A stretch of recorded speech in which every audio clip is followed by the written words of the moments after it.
Well,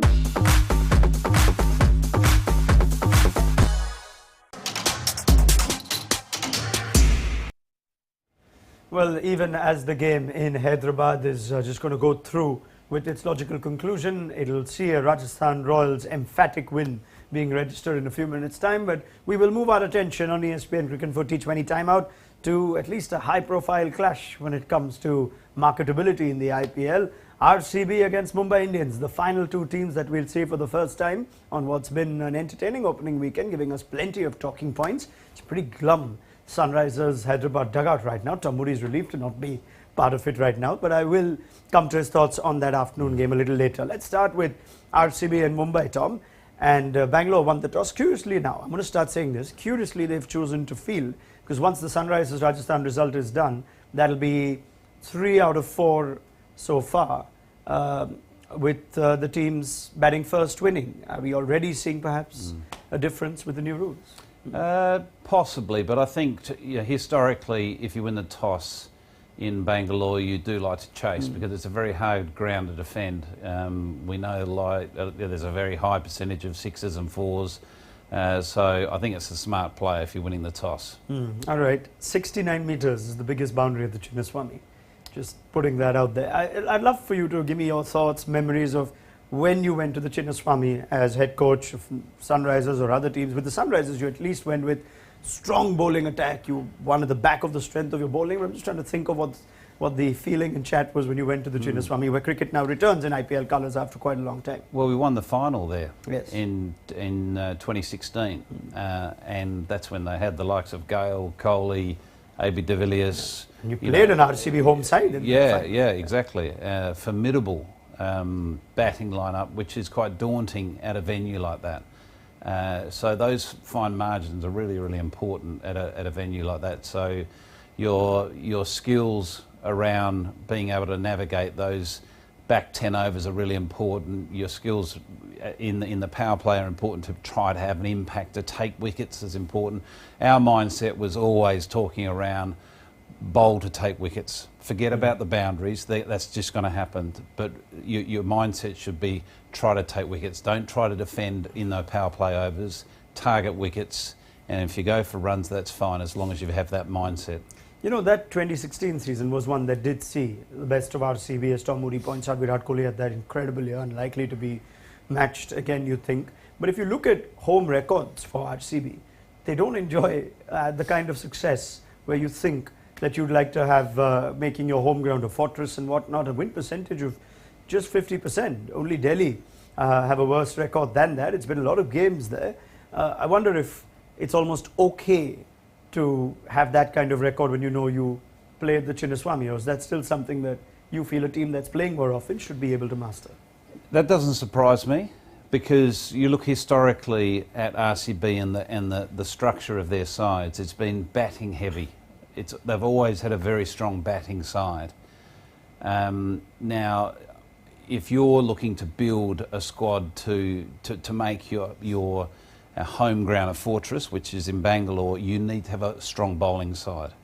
So I think that's one of the reasons I think that they don't have the results at home as what they would like. Yeah, they can certainly bat most teams out of games, but really, you know, what wins you games at venues like that is really having those, you know, quality depth bowlers that have those defensive skills. So is this a team then that's different? I guess that's the question now, when you've got Siraj, who's in good form. He had an off-season last year. Harshal Patel will be playing at the Chinnaswamy now for a season. They're missing Wanindu Hasaranga, who's quite a key player, but Reece Topley, place of Josh Hazelwood. Do you feel confident if you were managing this set of bowlers for RCB? Yeah, I think look, Harshal Patel's a good example of they recognise that they needed some defensive skills. He provides you those defensive skills as someone that's got, you know, a very good change of pace and has done it, you know, under pressure for a number of years. I think Reece Topley is a good inclusion. You know, he's got the good variations. He's tall, he can swing the new ball, so he can have an impact in the power play overs, but he's also got good defensive skills. Siraj, I don't think, has got good defensive skills, but he's an attacking bowler up front, so has the ability to knock over, you know, some top order players. So yeah, look, the one surprise to me is, you know, when a number of years ago now, a few years ago, when they let Chahal go. to me, he was a pretty important piece to their puzzle. But anyway. Yep. And Chahal's enjoying success in Rajasthan Royals colours. At least they went for, you'd say, like to like in terms of an attacking wrist spinner in Wanindu Hasaranga, but he isn't going to play for a while. Remember, RCB also have a slightly curious schedule in this year's IPL where they play 6 out of their first 7 games at home. There are state elections in Karnataka towards the end of May, so that's been managed with local authorities, etc. So they need to cash in on a ground where they do not enjoy a great record, but as Tom Moody says, this bowling attack gives him more confidence. Let's talk about the overseas players for now as we still build the team. I'm very interested to see what Mumbai's 11 looks like, because the 4 overseas are smashing. If you had Tim David, Cameron Green, Jofra Archer and now Jason Behrendorff in that as well, you'd say that's a pretty strong team. But the challenge is who else is going to bowl along with Behrendorff and Archer. Yeah, look, absolutely. I think it is a good 4 overseas block there. You've got Behrendorff, who's a specialist power play bowler. I think he's got as good a record as anyone in power play cricket, in T20 cricket. Well, there it speaks for itself, doesn't it? 14 wickets at an economy of 7, just a tick over 7. That's quality. He's not renowned as a quality death bowler, but still that's a pass mark at the death. But he'll add a lot there. They've got Jofra Archer, of course, who's going to carry a lot of weight in those back end overs. So you're right. What's going to be intriguing with Mumbai is to see, okay, it's all well and good, but you've got your 4 overseas players, but where are the other pieces going to fit? And who are the other domestic bowlers that are going to make up the rest of the overs? Yeah, I mean, Jofra Archer returns, so this is an exciting time. This was, you could say, the master plan that didn't quite work for the first of the 3 seasons for which that team was picked at the auction by Mumbai Indians. They thought they'll get Jofra Archer in season 2 and they'll manage in 1 season, but with Jasprit Bumrah carrying this Mumbai attack, they finished bottom of the league last time. It's a proud franchise. It doesn't like to finish outside the top 4, let alone at 10. But Archer returns now in the league. The last time he featured in it, he was MVP for the Rajasthan Royals in that 20 season. From what you've seen of the return of Jofra Archer, he's played a bit of cricket, played in the SA22. Do you see him at his best yet? I don't think he's at his best yet. I think he's working up towards that, and we might see the best of him as this tournament unfolds. But he's class, isn't he? He's got that real X factor, and you only have to look at the biomechanics of Jofra Archer as a fast bowler. And I'm putting my coach's hat on here. There's nothing better than seeing what he provides with that brace front leg and that snapping wrist. And you talk to any batter that's had to deal with Jofra Archer, they are just absolutely surprised with that pace that he gathers off the pitch. He surprises people with that Yorker, surprises people with that rapid bouncer. So he's a handful. Yeah. Now, as we talk of more overseas players that we know, we're building our 11s with the impact players in a moment for you. But for RCB, you could pick pretty much 3 of those 4 with Faf du Plessis, Glenn Maxwell and now Reece Topley. The absence of Wanindu Hasaranga, they've gone with Michael Bracewell. So let's get a thought from Tom Moody on that. Replacement player for Will Jacks? Is it a good addition? I thought he was a good option as a replacement player. I thought Jacks was a good pick out of the auction. He's a really exciting, youngish top order batter that can bowl off spin, but unfortunately for him, he's had a significant injury. Bracewell's had a good 12 months for New Zealand. He's certainly come in at some pressure situations and made a difference.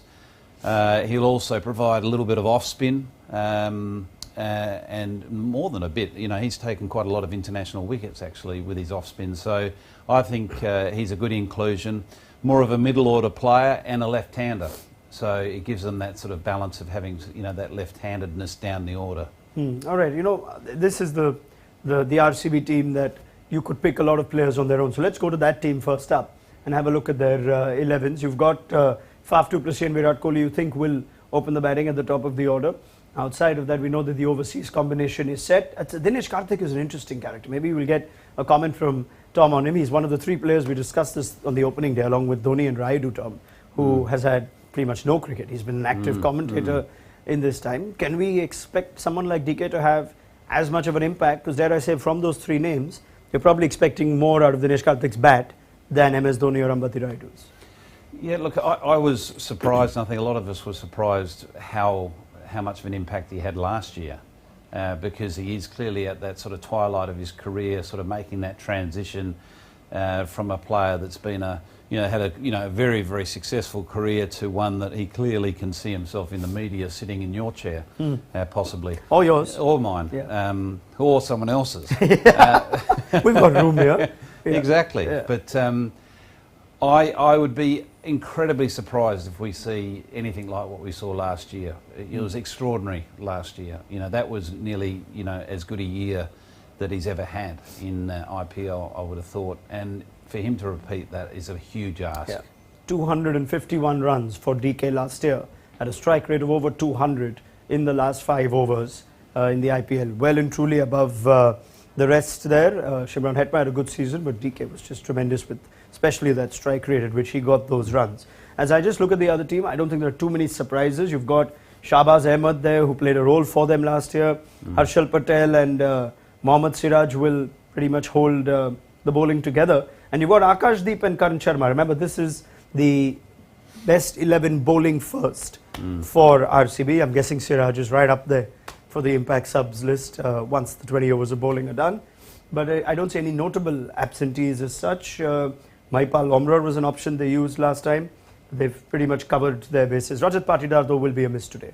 Tom. Yeah, without a doubt. It's going to be intriguing to see how they try to work around that, because he had such a good season last year. He's had a good domestic season leading into the IPL. So he's a huge miss. So it puts more pressure on Faf, du Plessis and Virat Kohli at the top of the order to give them that solid foundation throughout the power play. So it allows a sort of transition to your impact players like your Bracewells and Maxwells to come in and do their thing. All right, let's have a look at that RCB team now. And I'll give you some interesting news about Mumbai in just a moment, because I think we've got the 4 overseas starting wrong for them, but I'll come to that. So yeah, this is the strongest bowling 11 of the team that they've picked for the bowling first result, which is what has happened. So let's look at their bowling options. You got 5 on the right. So Karan Sharma plays. I think this is the leg spinner we're talking about, Karan Sharma. So you've got Harshal Patel, Mohammad Siraj, Reece Topley and Akashdeep. And you've also got the left arm spin of Shahbaz Ahmed and 2 off-spinning options if you need it from Glenn Maxwell and Michael Bracewell. Solid team, bowling first? Yeah, I think that's a very good starting team, as you say. From a bowling perspective, they've got most things covered. The only one big miss out of there is Hasaranga, who's he's still in New Zealand, finishing his duties with with Sri Lanka. But you add Hasaranga to that, you're looking at a pretty potent side. I think they're not going to have Hazelwood for a number of weeks, so they've got to get used to the fact that he's going to be sidelined, and gives Topley a great opportunity. Yeah, and there is the veteran Karan Sharma. Of course, I think you've seen as well at Sunrisers. He's gone missing with the IPL for a while, but he's back and playing in an 11. Well, he's got an incredible luck with him. Yes, wherever he goes, the title follows. The title follows. He's done it with Sunrisers, he's done it at Mumbai, he's done it at Chennai. Yes. So maybe it could be RCB's year. I think we had this chat last year about him, and they made it to the playoffs, and we thought that could be the difference. I don't think he played last year, but Karan Sharma, he's going to feature. And while he may be a veteran leg spinner, as I called him, he's not even the oldest veteran leg spinner playing today. Piyush Chawla is going to get some game time as well, returning to the franchise after he spent some time in our studios last year for the IPL. Let's just have a look at the Mumbai team. They are the first team on this opening weekend that have named 3 overseas players in their starting 11. So for their batting first 11, Jason Behrendorff isn't named. He is on the impact subs bench and the likely option you'd go for. Tom's got a smile on his face. Tom. Yeah, I've got a smile on my face because to me this has got a bit of Mahela Jayawardene all over it, because Mahela is such a clever thinker, and I know he's not coaching, but he's in a director of cricket role, overseeing the whole of their franchise, and he would know this impact player rule very, he would have looked at it very closely and looked at all the various options. So that makes a lot of sense to me, that they've obviously, knowing that they're batting first, so they're going to go with a specialist batsman, which is... Yeah, let's have a look at that team now. So Nehal Vadera is a top order batter for Saurashtra, picked up at the auction at base price. So they're putting some investment in the local players. Tilak Verma had a good season last year. Otherwise, that looks pretty good before him. Rohit, Kishan, Surya, Cam Green and Tim David just make it more formidable with an aging Kyron Pollard, who's now, of course, batting coach for the side. And Ritik Shaukin can bat, Piyush Chawla and Jofra Archer can hold a bat. Certainly Archer will bat higher. Interestingly, Arshad Khan, who is a left-arm seamer, is named in the 11, and you would now almost certainly assume that they would make a swap and bring in Jason Behrendorff once the impact subs has to be activated. That essentially means that this is pre-planned and there is no guessing or no tinkering with when we want to use the impact sub. We're going to get in Behrendorff at half-time. It doesn't matter what the match situation. Yeah, they're basically starting with 12 and they don't know what that 12 is, and they're very clear with their plan, and it makes sense, you know, because they're taking full advantage of giving themselves a bit more batting depth, and we know Behrendorff's got a very good record, which we've talked about. It's a crowded-looking position for someone to bat at the top, though, which again was a question we wanted to see. We'll probably wait to see who walks out for Mumbai, but are you expecting Cam Green to play a role with Tim David in the middle? Are you expecting him to be used as a floater? There is, of course, Surya Kumar Yadav, who comes at the back of 3 rather bizarre first ball ducks in the ODI series against Australia. Yeah, he'll probably put a 1 in front of those ducks here and get 100. It's the type of player he is. But I see Cameron Green playing a role at number 3. Okay. David, is going to fill the shoes of Pollard, who's been such a phenomenal player for such a long time for Mumbai Indians. But I see sort of David at 5 or 6. I see Green at 3 playing a role there as a pure batter, and obviously he's going to have a role with the ball. So you've got Surya Kumar Yadav at 4, which is fine for you. Yeah, I'm comfortable with that. Yep. All right. Well, it's decision making that we saw Mumbai make a lot of changes too. You had Tilak Verma last year as well. They were trying to see if they could fit in Devil Brevis at once. They didn't even play their full complement of overseas players for a long time. Brevis, of course, is not. I think Stubbs is not available. Brevis might be, but anyway, those are the options they've gone with, and they've named Behrendorff, who we expect to see in the second innings. Right. We'll have more on that game just before I wrap things up, but let's just move our attention to the first game, which has now been completed, and Rajasthan Royals with an emphatic 72-run win. So somehow Sunrisers have done all right to get to 131. Otherwise, at one stage, Tom, it looked like it could be a 100-run defeat. It's one of those games that you just have to scratch off very quickly, don't you? Yeah, you want to turn the page very quickly and just start afresh. Nightmare start for Sunrisers Hyderabad. There's no question about that. Particularly being at home as well. Yep. They've got great support there. Looked like it was a full capacity crowd, but they just never got into the contest, did they? Yep. Really from after winning the toss, which is the one thing they did win, but their bowling in the first 10 overs was pretty ordinary. It wasn't as disciplined as you would like it to be. They came back well though through some quality bowling from Natarajan and Faruqi. It could have been chasing 220. They managed to pull it right back to just chasing 204. I say just 204. But, with the bat, they lost 2 wickets for no runs. So they're out of the contest within 5 seconds. Yeah. Trent Bolt doing his thing, swinging the ball up front early. No surprise there. And he continues to do it. Yeah, let's talk about both starts, because that's when Sunrisers fell behind very quickly. For focusing on our halftime show, that maybe Rajasthan Royals didn't get the finish that they wanted, and therefore Sunrisers might be in it.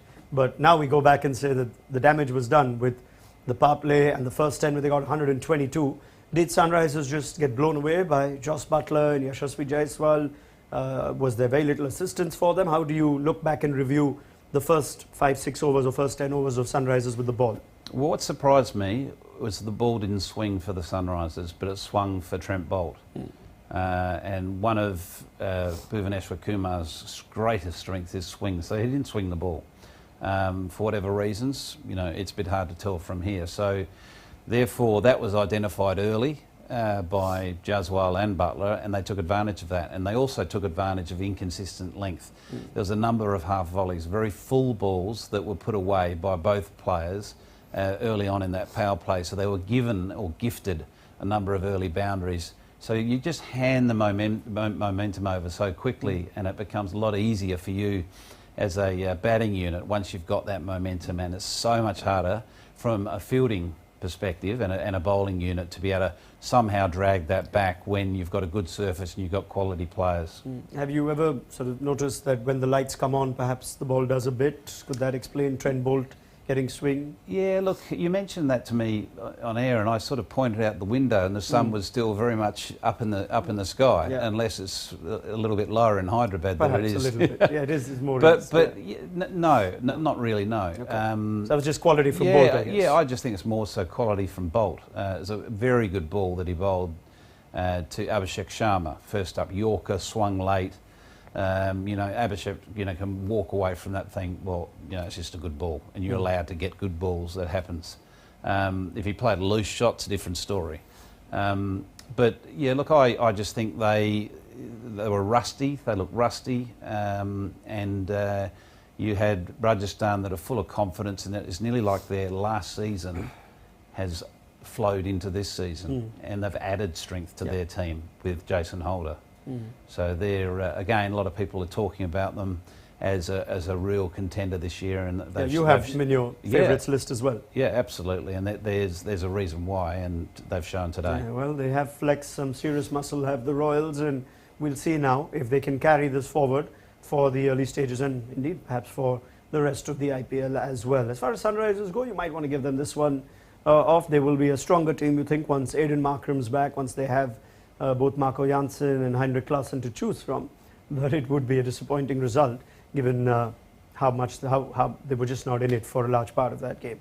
Right, let's go back to move our attention to the game in the evening. Let's get a prediction. This is a brave one. We've been conservative with our first inning scores, haven't we, Tom Moody, with the 160, 170, 180. Welcome the Chinnaswamy Stadium. What do you think Mumbai, who still look pretty good with the bat at least, what do you think they're going to get? Yeah, I think it's going to be a low 170s. Really? I'll go for 172. Are you basing that on the fact that RCB have a good bowling attack and they may trouble Mumbai? I'm basing this on the fact that the surface may just have a little bit in it. If they've got a cluster of games early, the groundsman will not want to have a drier surface. Wow. So I'm sort of thinking very much with my groundsman's head on, that it may just be a little bit there, so there might be some movement early on. I must say, you just bring something new that nobody else has. Exactly. I'm thrilled to have you. And what may be the only year that you're not picked up by some franchise or the other. So I cherish these nuggets and these pearls of wisdom from you. Tom, thank you very much. You're saying 172, is it? Yes. Wow. Well, let me just throw in 200 plus. I was close to doing it in the first game. I just resisted, and they did get 200 plus. Did the Rajasthan Royals. So let's go for a 200 plus, and who is to say that that'll be enough as cricket returns to Bangalore in IPL colours after so long. So join us for our innings break analysis on ESPN Cricket for T20 time out, and make sure you download the ESPN Cricket for mobile app. Just head over to the App Store or Play Store. We'll have you covered with the very best from the world of cricket. See you at the end of the Mumbai innings.